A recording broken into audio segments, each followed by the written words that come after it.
I was wrong about her. 38 years of raising a daughter, loving her, sacrificing for her, and I had her completely, devastatingly wrong, Dot. My name is James Walter Calloway. I'm 67 years old. I live in a brick ranch house in East Point, just south of Atlanta, Georgia, the same house where my wife Dorothy and I raised our daughter Simone from the time she was 4 years old.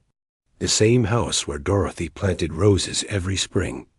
The same house where I now sit alone, trying to make sense of what family can become when greed gets hold of it. Dorothy, everyone called her Dot, passed away 14 months before this story truly begins.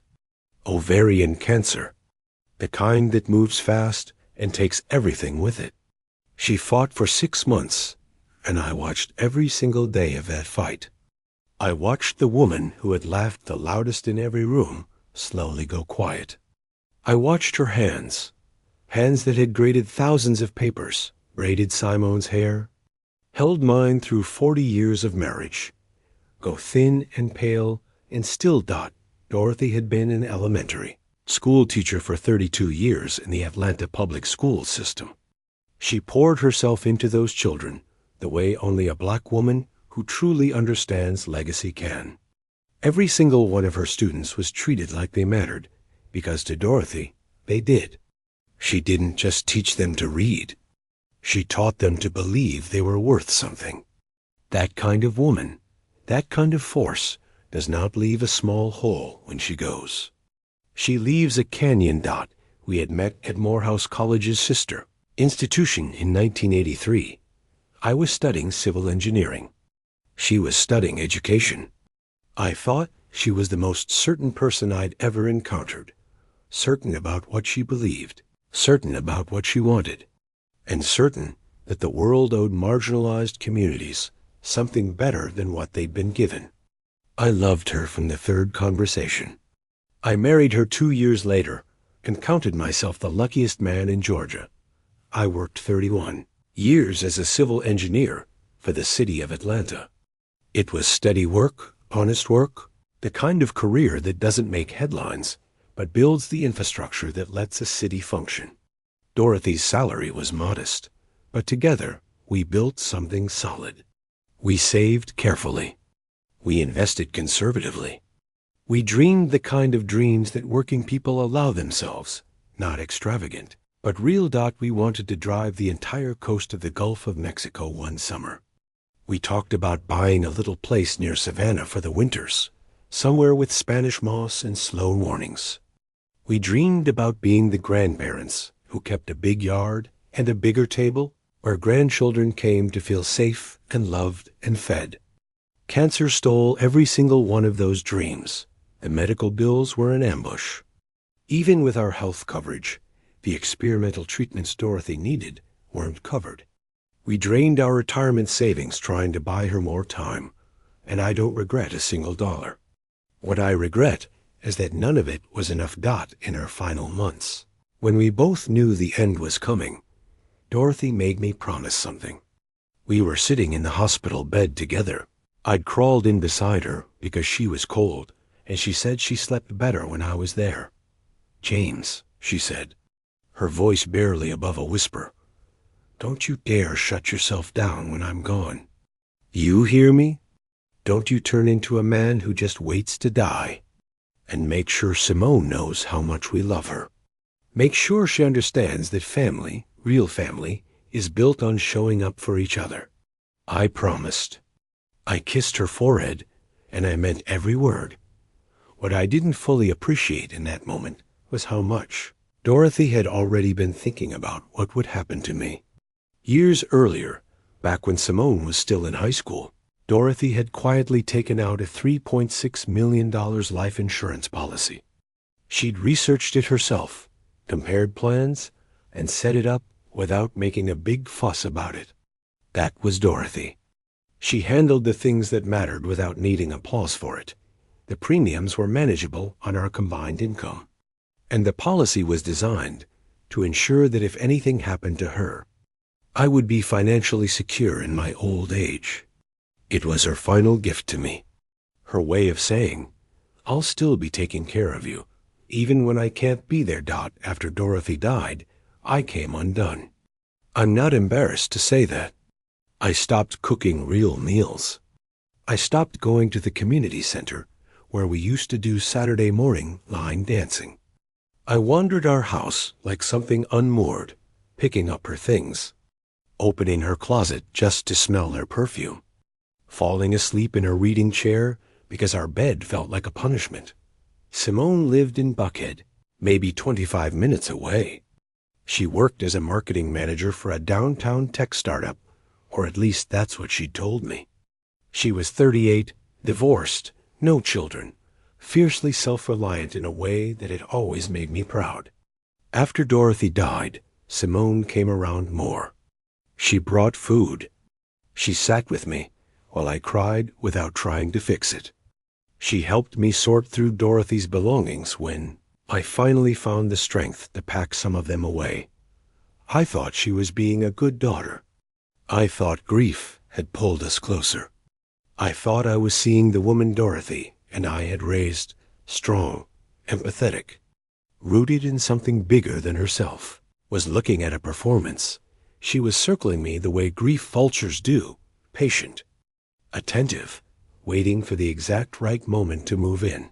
3 months after Dorothy's funeral, the life insurance payout arrived. $3.6 million deposited directly into my account. I remember staring at the notification on my phone and feeling absolutely nothing. Not relief, not security, just emptiness. You cannot put a number on what Dorothy was to me. No bank statement can represent 40 years of a life built together. Simone was with me when I saw the deposit. We were at my kitchen table. She'd picked up coffee from the Waffle House on the way over, which is something Dorothy used to do on Saturday mornings, and it had made me feel both comforted and hollowed out at the same time. That's a lot of money. Daddy, she said softly, looking over my shoulder at my phone screen. It's blood money, I replied. Your mother bought that with her life. Simone placed her hand on my shoulder. Mom would want you to be comfortable. She'd want you taken care of. I nodded and said nothing more. 2 weeks later, Simone came to me with a proposal. She sat me down in the living room with the kind of composed, concerned expression that I now understand she had rehearsed. Daddy, I'm worried about you, she began. You're not thinking clearly right now. The grief, it's affecting your judgment. What if you make a bad financial decision? What if someone tries to take advantage of you? What are you suggesting? I asked. I think you should give me power of attorney. Just temporarily. Just until you're feeling more like yourself. I can manage the bills, make sure everything is in order, make sure no one is scamming you. It would give me peace of mind knowing you're protected. I should have questioned it. I should have asked why a 67-year-old retired civil engineer with decades of financial management experience suddenly needed protecting. But grief had made me soft in the wrong places. And Simone was my daughter, Dorothy's daughter, the little girl I had taught to ride a bike in this very driveway, the teenager I'd helped move into her college dorm, the woman who had stood beside me at her mother's funeral with real tears on her face, trusted her the way fathers trust daughters they've spent a lifetime pouring love into. So I signed the documents. I gave Simone temporary power of attorney over my financial affairs, believing with my whole broken heart that she was protecting me. That was the most expensive mistake I have ever made. For the next 4 months, I didn't check my accounts. I didn't look at statements. I was barely functional, going through the motions of being alive without actually living. Simone continued to visit. She brought groceries. She told me about work and her friends. Everything looked normal. Everything felt as normal as anything could feel with Dorothy gone. Then one Saturday morning in late April, I ran into Earl Washington at the Publix on Camp Creek Parkway. Earl was Dorothy's younger brother. We'd been close for decades. He'd been a groomsman at our wedding. had coached Simone's soccer team when she was 9. He pulled me aside near the deli counter, and the look on his face told me something was wrong before he said a word. "James, I need to ask you something, and I need you not to get defensive. Go ahead, Earl. Is Simone doing okay financially? Because I ran into her last month at Pont City Market, and she was with some man driving a brand new Range Rover. And then Cheryl saw her at a condo preview in Midtown, one of those new high-rises. Those units start at $2 million. I just thought it was strange timing. Did she come into some money I don't know about?" The air left my chest. "What are you talking about?" I said. Earl shifted uncomfortably. "Look, I'm not trying to start anything. You know, Dorothy used to worry that Simone was too focused on appearances, on status, always spending more than she had. I just thought, with the timing of everything, you should know what I saw." I left my grocery cart, where it stood, and drove home with both hands gripping the wheel like I was holding myself. Together, my hands were shaking when I pulled up my online banking for the first time in 4 months.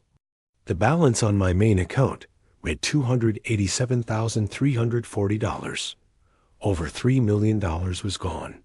I sat at the kitchen table, the same table where Simone had brought me coffee, had held my hand, had told me she was worried about me, and I stared at the transaction history until my vision blurred.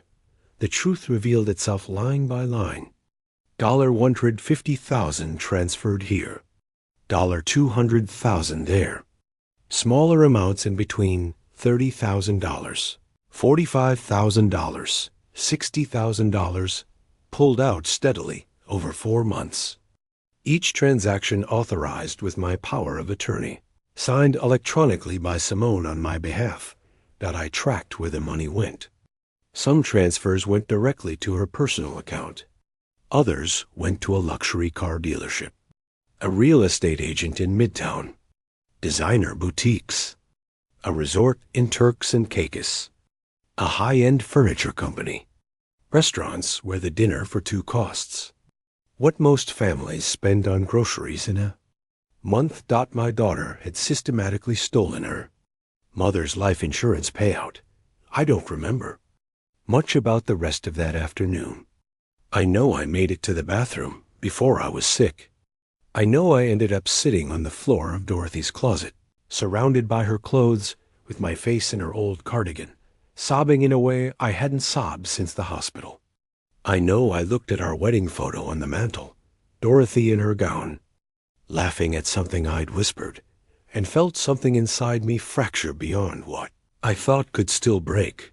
When Simone called that evening to check on me, I stared at her name on the screen and couldn't answer. My hand hovered there, trembling. I could not hear her voice doing the caring daughter routine while she was out there living off her mother's death. Instead, I called Marcus DeWitt, the attorney who had handled Dorothy's estate. "Marcus, I need to see you first thing Monday. It's urgent." That Monday morning, I sat in Marcus DeWitt's office on Peachtree Street and laid out everything I'd found.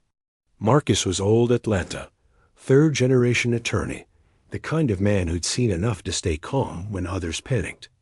But as I walked him through the transactions, the timeline, the Range Rover, the Midtown condo viewing, his expression grew steadily darker. When I finished, he leaned back in his chair and said simply, "James, this is fraud. I know what it is." "No, I mean specifically. Simone used her power of attorney to misappropriate funds for personal benefit. That's not a gray area.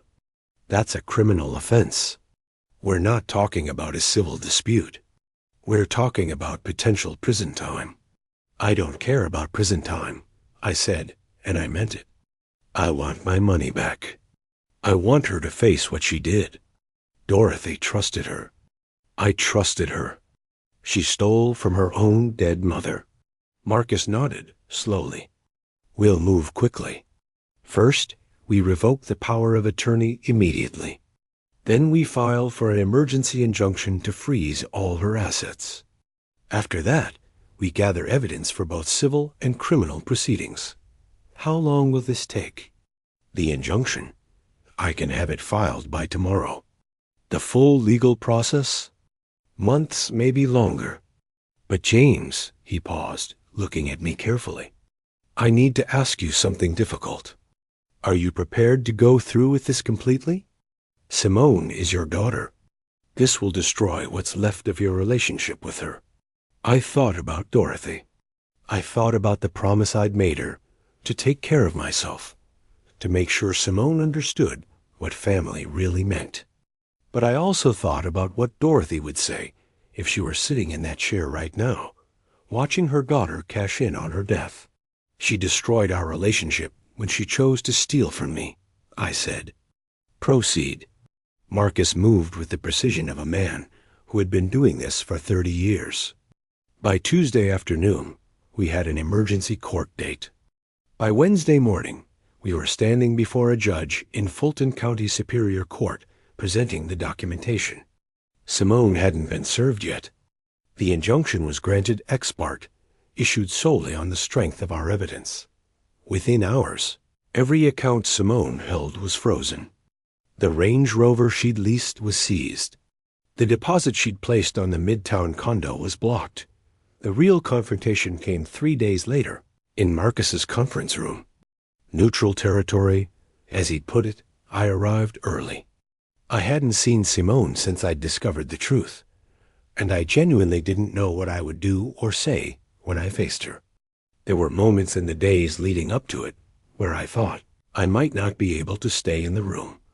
She arrived 20 minutes late, dressed in a designer outfit that I had almost certainly paid for, looking polished and composed in the way she always had. When she walked into the conference room and saw me sitting beside Marcus, her expression moved quickly from confusion to something more carefully controlled. Daddy, what's going on? Why are my accounts frozen? I've been trying to reach you for days. Sit down, Simone, Marcus said. I don't understand. Sit down. She sat. Marcus slid a folder across the table toward her. Miss Calloway, we've documented every fraudulent transaction you executed using your power of attorney. $3,312,660 withdrawn from your father's account over 4 months. A Range Rover, a condo deposit in Midtown Atlanta, multiple luxury shopping sprees, a resort vacation, restaurant charges, all of it paid for with money your mother left to your father. The color drained out of Simone's face, so fast I watched it happen in real time. I can explain. Please do, Marcus said, in a tone that indicated he did not expect much. Simone looked at me. Her eyes filled with tears the way they always had when she needed me to bend. Since she was 5 years old, those eyes had been her most effective weapon. But I had nothing left to give them. Daddy, I was going to pay it back. I swear to God. I had some debts, some financial problems. The company was struggling. I was barely keeping my head above water. I just needed to borrow some money to get myself back on my feet, and I was going to return everything once my situation improved. You stole over $3 million, I said. My voice sounded like someone else's. You didn't borrow it. You stole it. While I was grieving your mother. While I could barely get out of bed in the morning. You sat at my kitchen table drinking coffee, holding my hand, letting me believe you were there because you loved me. And the whole time, you were robbing me blind. Daddy, please don't call me that. It came out sharper than I intended. You lost the right to that word when you decided your mother's life insurance was your personal fund. Simone's composure finally broke. She slumped forward, her hands shaking against the table. I'm sorry. I'm so sorry. I know what I did was wrong. I got in over my head, and I panicked, and I told myself it was just temporary. I put it all back. You bought a Range Rover, I said quietly. You put a deposit on a $2 million condo. You flew to Turks and Caicos. Don't insult what's left of my intelligence by calling this a moment of weakness. This was a plan. She was openly crying now. Please, please, Daddy. I'm your daughter. We're all each other has left. I stood up. My legs were unsteady, but I stood. Richard, I said, and I stopped. Marcus, proceed with everything. I want her prosecuted to the fullest extent of Georgia law. The next 6 months were grinding and brutal in a way I hadn't fully prepared for.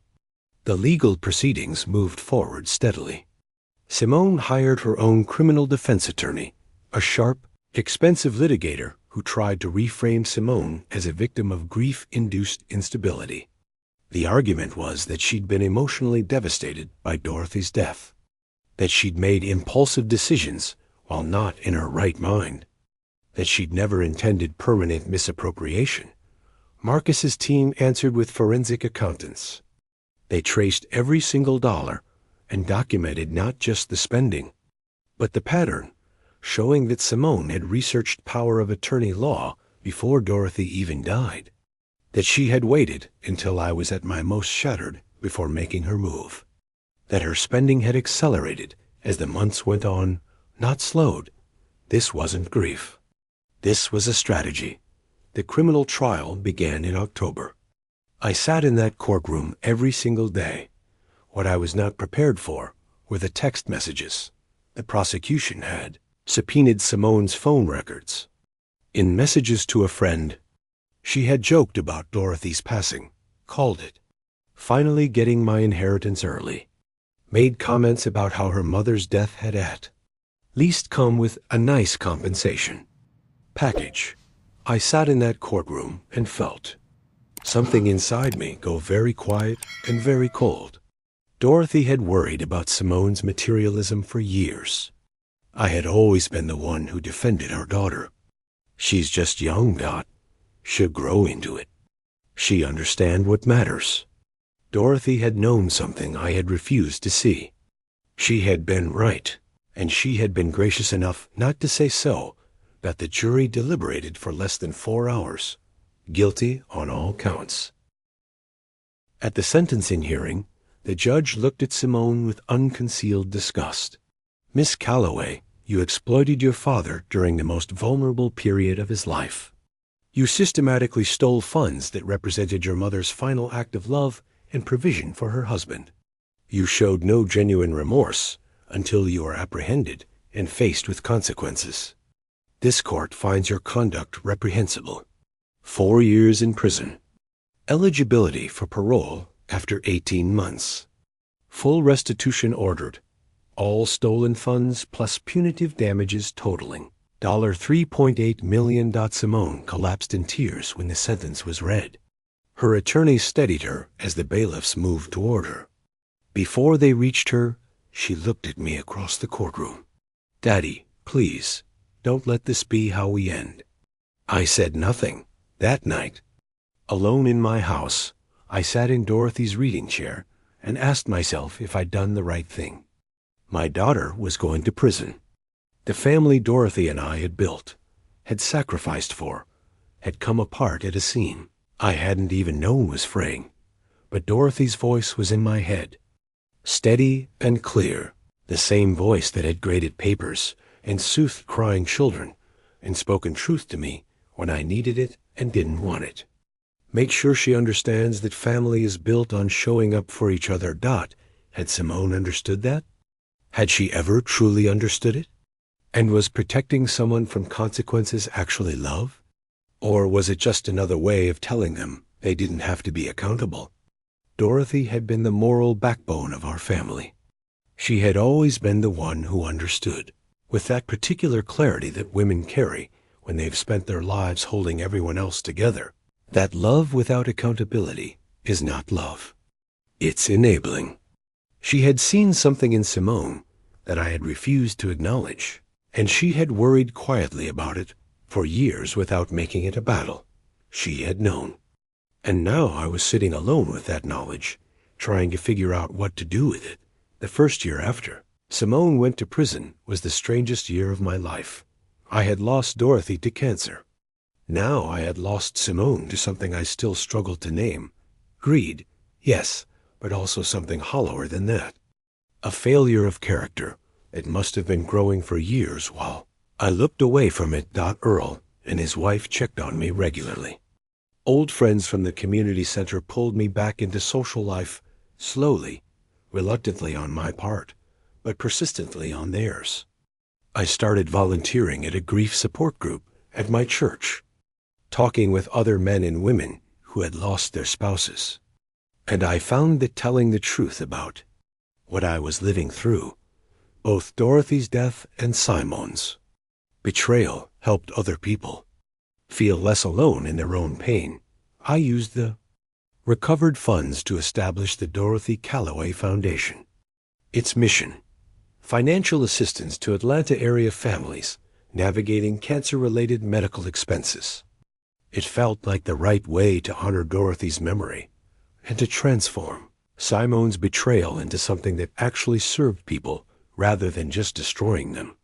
Dorothy had spent 32 years pouring herself into other people's children. This was a way of continuing that work. I also began speaking specifically about financial exploitation within families, because it happens more than people talk about. And it happens most often to grieving older adults. And it happens most often when the exploited person is too consumed by loss to see what's being done to them. Women in particular, widows, mothers, caregivers, are targeted by the very people they trusted most. Dorothy had spent her whole life giving. The idea that her gift, her sacrifice, her death, had been turned into a shopping account was something I needed to say out loud to anyone who would listen. 18 months into Simone's sentence, I received a call from the social worker at Arundel State Prison for Women. "Mr. Calloway, I'm calling about your daughter. She's been in our rehabilitation program for the past year, specifically focused on understanding the patterns behind harmful behavior. Her counselor believes she's made genuine progress. Simone has asked to meet with you. You're under absolutely no obligation." I hung up without responding. The social worker called back the following week. "Mr. Calloway, I understand your hesitation. What Simone did was serious and real, and it hurt you. I've been working with her for over a year, and I want to be honest with you. I've seen something change. She's not asking for forgiveness. She's not asking you to advocate for her parole. She just wants to talk, to explain what was going on inside her, to acknowledge what she did to you." "Why should I care what was going on inside her?" I asked. "Because you're her father," the woman said, gently but directly. "And because pretending she doesn't exist doesn't heal the wound. I've seen this before, Mr. Calloway. Unresolved grief and unresolved betrayal don't stay quiet. Maybe hearing her out won't change anything, but maybe it gives you something back." I thought about it for 2 more weeks. Then I agreed. The visiting area at Arundel was institutional and heavy with the particular silence of a place where people were living out the consequences of their worst decisions. Plastic chairs, fluorescent light, careful supervision. When Simone was let in, I barely recognized her. The polished, confident woman who had walked into Marcus's conference room, the one in the designer outfit I had paid for, was gone. This Simone wore prison-issue clothes. No makeup, hair pulled back simply. She looked older, thinner, and exhausted. But her eyes were different, clearer, less evasive than they had ever been in her adult life. She sat down across from me and started crying immediately. "Thank you for coming. I didn't think you would. I almost didn't," I said. "I wouldn't have blamed you." She took an unsteady breath. "Daddy, I don't expect forgiveness. I'm not asking for anything. I just need you to know that I understand what I did. What I actually did. Not the version I told myself, the real version. And I am so, so sorry." Sorry doesn't give me back the year and a half I lost, I said. Sorry doesn't give your mother back her dignity. Sorry doesn't erase the text messages where you joked about her death. Simone flinched like she'd been struck. I know those messages exist, and I have to live with them for the rest of my life. Why did you do it? She was quiet for a moment. When Mom died, I fell apart too. I know you don't believe that. I know it looked like I was fine. But I wasn't. I was in massive debt from the divorce. The company was failing. I was about to lose my apartment. I felt like a complete failure, and I couldn't stand the thought of Mom knowing how badly I'd messed up my own life. So you stole from me to avoid embarrassment. I told myself I was borrowing. I convinced myself that if I could just stabilize things, get back on my feet, look like I was succeeding, then somehow I'd be honoring Mom's memory by being the person she believed I was. I shook my head. Your mother didn't need you to be successful. She needed you to be honest. I know that now, Simone said, her voice breaking. I've been in therapy for over a year, learning to understand the gap between who I thought I was and who I actually was. Mom used to say that real character shows up in how you treat people when you're scared. And I was terrified. And I chose wrong. Every single time I transferred money, every time I bought something, every time I sat at your kitchen table and held your hand while I was actively stealing from you, I made a choice. I chose greed over integrity. You chose your comfort over your mother's memory, I said quietly. Yes, she didn't look away, and I have to live with that. We sat in silence. I looked at this broken woman across the table from me and tried to reconcile her with the little girl who had cried when we ran over a squirrel on the highway, the teenager who had organized food drives at her high school, the young woman who had once had her mother's capacity for empathy. Somewhere that person still existed. What I didn't know was whether this was her returning or another performance. How do I know this isn't just another manipulation? I asked. You don't, she said immediately. You have no reason to trust me. I destroyed that. All I can tell you is that for the first time in my life, I'm being completely honest with my therapist, with myself, and right now with you. I spent years lying to everyone, including myself. I'm done with it. I studied her face for a long moment. What do you want from me, Simone? Nothing, she said. I don't want your forgiveness. I don't deserve it. I don't want you to speak for me at parole. I just wanted you to know that I finally understand what I took from you. Not just the money. Your trust. Your peace. Your faith in me. I took the daughter you raised and turned her into someone you couldn't recognize. And I'm sorry. That's all. I left that visit more unsettled than satisfied. Vindication, it turns out, doesn't feel the way you imagine it will. Over the following months, Simone wrote me letters. She never asked for anything.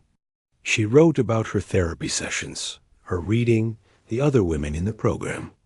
She wrote about Dorothy, about specific memories, about the guilt she felt when she thought about her mother's expectations for her. I didn't respond to a single letter, but I read every one. When her parole hearing came, Simone told the board herself that she deserved to serve her full sentence. According to her social worker, she said she had caused immeasurable harm and would understand if they denied her. They granted conditional release after 22 months, with mandatory therapy, community service requirements, strict financial oversight, and continued restitution payments from any income she earned. A week after her release, she called me. I answered on the fourth ring. Hi, Daddy. What do you want? I just wanted you to know I'm out. I'm in a transitional house in Decatur. I got a job at a nonprofit. They help formerly incarcerated women re-enter the workforce. It doesn't pay much, but it's honest. Good, I said, neutral. I've been going to Mom's grave every week since I got out. I talk to her. I tell her what I'm working on, what I'm learning. I apologize to her. Her voice caught. I know she can't hear me, but it helps. My throat tightened. She would have wanted to know you were trying, I said. There was a long silence. Daddy, I'm not asking for a relationship. I understand if that's gone. But if you ever want to see me, I'm here. And if you never want to see me again, I understand that too. Either way, I love you. I know I don't have the right to say that anymore, but it's true. And I loved Mom, and I'll spend the rest of my life trying to become someone who's worthy of that. She hung up before I could answer. For 3 months, I wrestled with it. Part of me wanted to keep the wall I'd built, permanent and high. She had committed an unforgivable act. She had stolen from me at my lowest. She had mocked her own mother's death in a text message to a friend. Why should I give her anything? But there was another voice, Dorothy's voice, steady and clear, asking me what I believed about people, and whether I'd been living that belief or just using it. When it was convenient, Dorothy had believed in redemption. Not cheap redemption, not forgiveness without accountability, but the real kind, the kind that required someone to sit in their own wreckage and decide to build something different from the rubble. She had spent 32 years believing that about children who everyone else had written off. She had never once given up on a student. Would she give up on her own daughter? In December, on what would have been Dorothy's 65th birthday, I drove to the cemetery. I came every month, usually alone, usually in silence. But this time, when I arrived, someone was already kneeling at the headstone. Simone. She didn't hear me approach until I was standing right beside her. She looked up, startled, and for a moment, neither of us said anything. It's her birthday, I said. I always come on her birthday. Me too, she said quietly. Even when I was, even during everything, I never forgot her birthday. She'd brought daisies, Dorothy's favorite. So had I. We stood there in silence for a long time. Two people bound by love for the same woman, separated by an act that had shattered the family that woman had built. I made her a promise. I finally said, before she died, she made me promise to take care of myself and to make sure you knew how much we loved you. Simone's eyes filled. I always knew, she whispered. That's what makes it worse. I always knew. She believed in second chances, I said. She believed people could change if they genuinely wanted to. Simone looked at me. Do you believe that? I thought about it honestly. I don't know, I said. But I think your mother would want me to find out. Over the next year, Simone and I began the slow, painful process of rebuilding something, not what we had, because that was gone, but something. We met once a month for coffee. We talked about Dorothy. Simone showed me her financial statements unprompted, proving her restitution payments were on time. She attended therapy twice weekly. She was working with a 12-step program designed for people dealing with impulse and boundary issues. 2 years after her release, she asked if she could volunteer with the Dorothy Calloway Foundation. I know what it's like to make terrible choices when you're scared, she said. I know what it's like to hurt the people who love you. If I can help even one family recognize financial exploitation before it destroys them, if I can help people understand how desperation distorts thinking, then maybe I can turn what I did into something that serves people instead of just destroying them. I agreed, with conditions, close supervision, no access to funds, and she would share her story honestly, what she did, why she did it, and what it cost everyone involved. She embraced every condition. She became one of our most effective volunteers. Families listened to her because she wasn't a cautionary example from a distance. She was a real person, standing in front of them, telling the truth about herself. Women in particular, Women who were worried about an adult child, worried about a family member with access to their accounts, worried about the way grief had made them vulnerable. Those women sat up straighter when Simone spoke. They recognized something. It's been 4 years since Simone went to prison. Our relationship is complicated and imperfect, and probably always will be. Some damage doesn't fully heal. Some trust, once broken, only partially rebuilds. But I see her efforts. I see her showing up to the foundation, to therapy, to Dorothy's grave every week. I see the person she is trying to become. Last month, on the anniversary of Dorothy's death, we visited the cemetery together. We stood side by side at the headstone, and Simone spoke out loud. "Hi, Mom. It's me. I'm here with Daddy. I know I disappointed you. I know I broke your heart, and his heart, and my own. But I want you to know I'm trying. I'm trying to be the daughter you raised. I'm trying to honor your memory by doing something real with my life. I know it's not enough. I know it will never be enough. But I'm trying." I put my hand on her shoulder. It was the first time I had voluntarily touched her in years. "Your mother would be proud that you're trying," I said. "She wouldn't excuse what you did, but she'd be proud you haven't given up." Simone leaned into me, and for just a moment, I let myself remember what it felt like to simply be her father. I'll never forget what Simone did. I'll never stop feeling the weight of that betrayal. But I've learned something important that I want to leave you with. Holding on to anger doesn't punish the person who wronged you. It imprisons you in the worst moment of your own life. Dorothy made me promise to take care of myself. And I've come to understand that taking care of myself means refusing to let Simone's betrayal be the last word on who I am, on what our family meant, on what Dorothy gave us. If you've been betrayed by someone you trusted completely, a child, a sibling, a partner, I understand your pain. I've lived it. I'm still living it. There's no easy answer, no clean path to healing. Some of you will choose never to forgive. That's valid. Some of you will choose to rebuild, slowly and carefully, and with clear eyes. That's valid too. The only choice that matters is the one that lets you move forward with your integrity intact. Dorothy is gone.